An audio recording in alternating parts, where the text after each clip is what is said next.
Hello everybody and welcome back to Kawasaki Garage.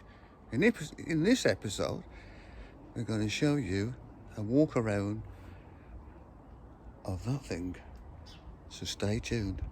So one of my subscribers has asked me to do an honest opinion of the H2SXSE,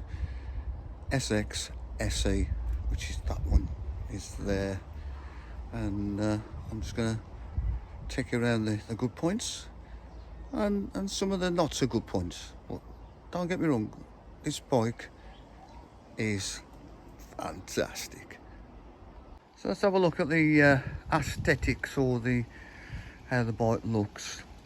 The actual bike, when you first see the bike you think, oh, that's ugly, but when you start over time and you start looking at the bike and you think, no, that's actually a beast.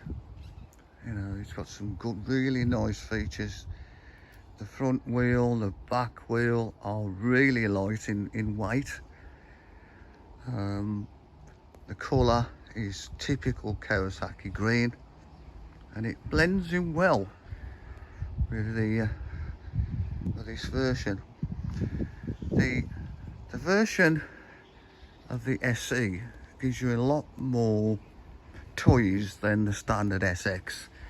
First of all, you've got the diamond cut wheels, so they are front and back, and they do look really nice. Second addition is the centre stand, and that really does come in handy when you want to change your tyres. Third thing is that you've got the modified seats for this version, so it's got a lot more comfortable seats. The other modification for this version is that it's got heated grips, as you can see there. It's also got the full LCD screen, as you can see there. It's a really, really good screen. Tells you all different modes. You can go through different sports modes, you can go into touring mode, and that's done through the menu. So the menu button is this button just here, and you can then scroll through using this keyboard. So you can scroll through the different items.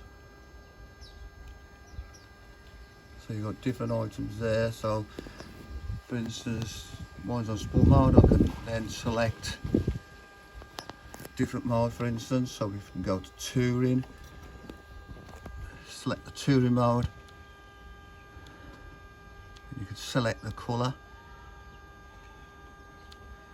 and that's touring mode.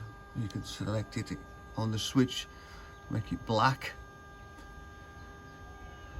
Well, that's a really good addition. Yeah. The SE came with a standard cigarette lighter socket, 12-volt socket, and I've changed this one so it takes a USB and it tells me the voltage of the bike that it's putting out. So that's an addition I put. This version also comes with these lovely little side lights. These come on at different angles going around the corner. So it's I think it starts at 10 degrees, 20 degrees, 30 degrees. You've got three different lights there. Sorry about that. And that brings them on.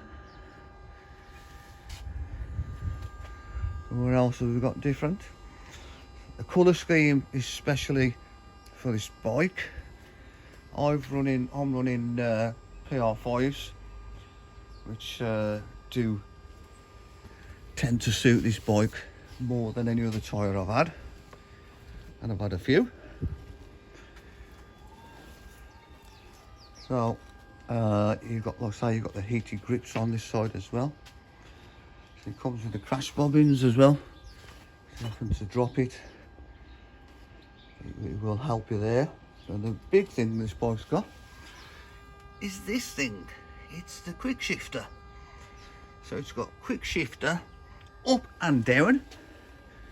So when you go down, it'll pop the engine. You'll need it to rev initially, and then it'll drop the gear.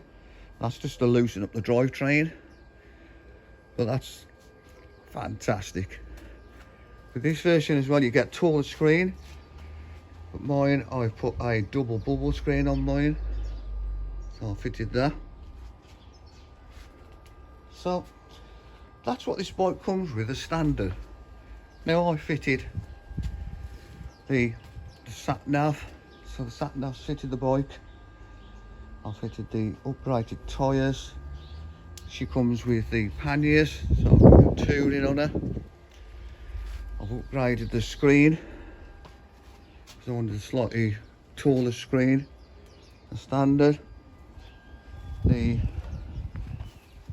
other thing I've upgraded was the first thing was I changed the exhaust system because it was way too quiet.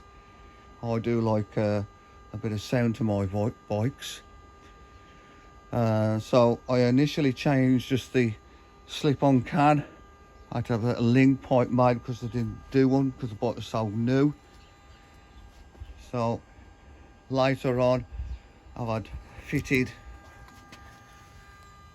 the titanium H2SXSE headers from a 2007 bike.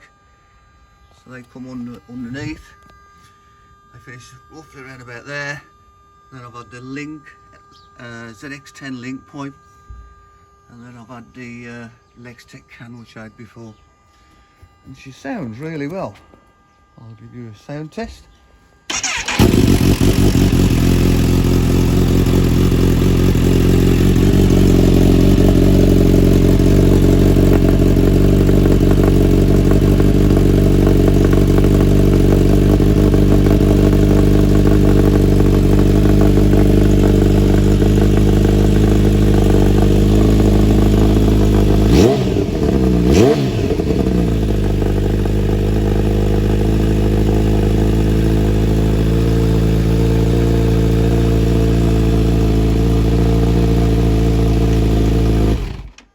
Now, the only issues I've had with this bike, I've had the cam chain sensor fail, and the bike just cut out. Then it wouldn't go. I had the dash flashing, everything was flashing on the dashboard, and it came up with a code. And luckily Kawasaki agreed to change that under the warranty, so he's had that done. And that's the only fault I've ever had with this bike. It's had to go back in for a recall on the quick shifter because it was, on some bikes it was exploding the gearbox. But and there's another recall on the rear bearing, but again this one's fine, but it's still got to go back in. So them are on the only issues I've ever had with this bike. So really it's good. Now, like I say, the things I've changed mainly are the exhaust system because I wanted it a bit louder, and I've also had it flashed. The reason I've had it flashed was not to increase the horsepower, was to take away the snatchy throttle, because it has got a snatchy throttle in full power. When you're just tooling around town, it tends to jerk a bit, and having it flashed gets rid of all that jerkiness. It makes the bike ever so smooth to ride, and it's beautiful then. It's beautiful. Yeah, it's got a bit more power, but that wasn't the object of the doing that. The object was just to make it more smooth and lovely to ride. And then, like I say, the exhaust gives it a lot more sound to the bike. So I fitted an alarm to it, so it's got an alarm because you need to make these things safe. I fitted these rubber grips because It hurts my the palms of my hand, but it's similar to ride to GPZ 900R. The position of the bike, it's not a full sports bike position. It's really nice to ride. And the other thing I got set up as well was the suspension, because the suspension wasn't set up for me. So I paid £45 and I had the suspension tuned and set up by SSR suspension in Telford, and she was a completely different animal. She handles really well, but the downside of this bike is it's heavy, and that's the downside of it. It's not a light bike, so if you're not used to having an heavy bike, look for something that's a bit lighter. But that's it really. That's my view of the H2SXSE. It's brilliant for touring. Fuel consumption, it's not too bad actually. You know, it's more thirsty than any other bike I've ever had because it's more power. But it's so much fun. You can enjoy it to your heart's content, but just be careful. You can lose your license. It's one of them bikes that you know, you can get carried away. And I have took it around a track. It's not a track bike by all means, but it handles itself around that track beautiful. It really does. You know, if you want a track bike, get one of them. You know, that's a FZR 1000. It was built for the track.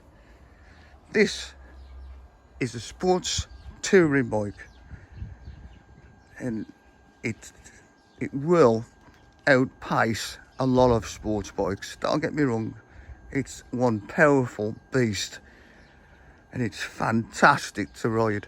I love it, and that's why I'm never going to get rid of it. So hope you like that, and don't forget to subscribe and let me know any comments. So one of the things, that the brakes, I've upgraded the brakes. I've put double H sintered pads in it because the pads are gone. It does go through tyres because it's a heavy bike, and the back brake, not a lot there. It's okay for slow traffic, but really and truthfully, not a lot there. And I will be changing that and putting some double H sintered pads in there to make it a bit better on the pads. So again, I hope you've liked that video, and I'll see you next time. Bye bye.